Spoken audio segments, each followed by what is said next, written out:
Asterisk, asterisk, the phantom of Blackwood Forest, asterisk, asterisk. In the heart of the dense and ancient Blackwood Forest, there was a small, decrepit cabin that had been abandoned for years. The locals told stories of a ghostly figure that roamed the forest at night, a phantom known as the Lady of Blackwood. According to the legend, she was a young woman named Isabel who had vanished mysteriously many decades ago. One autumn evening, a writer named Mark, intrigued by the tales and looking for inspiration, decided to spend a night in the cabin. He was determined to uncover the truth behind the legend and perhaps find material for his next book. Mark arrived at the edge of the forest just as the sun was setting, casting long shadows among the trees. The forest was eerily silent as Mark made his way to the cabin, the crunch of leaves underfoot the only sound. The cabin was small and weathered, with ivy crawling up its walls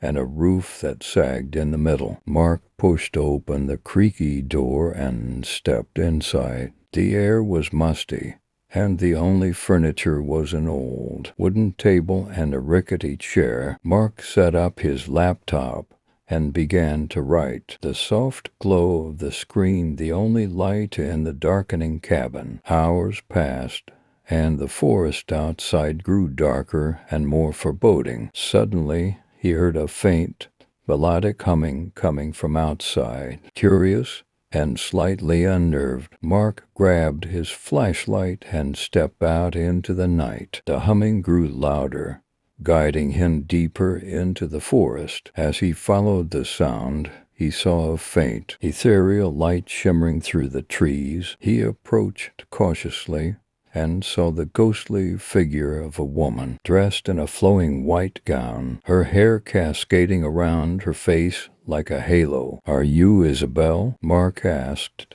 his voice trembling slightly. The ghostly figure turned to him, her eyes filled with sorrow. I have been wandering these woods for so long, searching for someone who can help me find peace." Mark took a deep breath. "What happened to you, Isabel?" Isabel's ghost seemed to shimmer as she spoke. "I was betrayed by someone I loved. He lured me into the forest and left me to die. My spirit cannot rest until the truth is known and my remains are found." Mark felt a surge of determination. "I'll help you. Where should I look?" Isabel pointed to a grove of ancient trees. "Beneath the oldest oak, you will find the truth." With Isabel's guidance, Mark made his way to the grove. The moonlight filtered through the branches, casting an otherworldly glow on the forest floor. He reached the ancient oak tree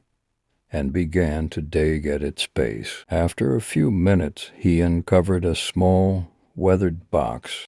Opening the box, Mark found a collection of letters and a delicate locket. The letters were from Isabel to her lover, revealing their secret romance and her plans to run away with him. One letter, however, was different. It was a confession from her lover, admitting to his betrayal and expressing his guilt and remorse. Mark took the letters and the locket back to the cabin. As he laid them out on the table, Isabel's ghost appeared beside him, her expression one of deep gratitude. "Thank you," she whispered. "With these, the truth will be known, and I can finally find peace." As Isabel's spirit began to fade, the forest seemed to breathe a sigh of relief. The oppressive feeling lifted, and the night air grew warmer. Mark watched as Isabel's ghost dissolved into the moonlight, her form becoming one with the forest. Returning to his laptop, Mark documented the entire experience, detailing the legend of Isabel and the truth he had uncovered. The story of the Lady of Blackwood was published, captivating readers around the world and bringing attention to the once-forgotten tale. The forest, now free from its haunting, became a place of reflection and peace. Visitors came to see the grove and the ancient oak, paying their respects to Isabel and the story that had finally been told. Mark continued his work as a writer, inspired by the extraordinary encounter and the mysteries he had unraveled. His story of the Phantom of Blackwood Forest remained one of his most cherished and impactful works.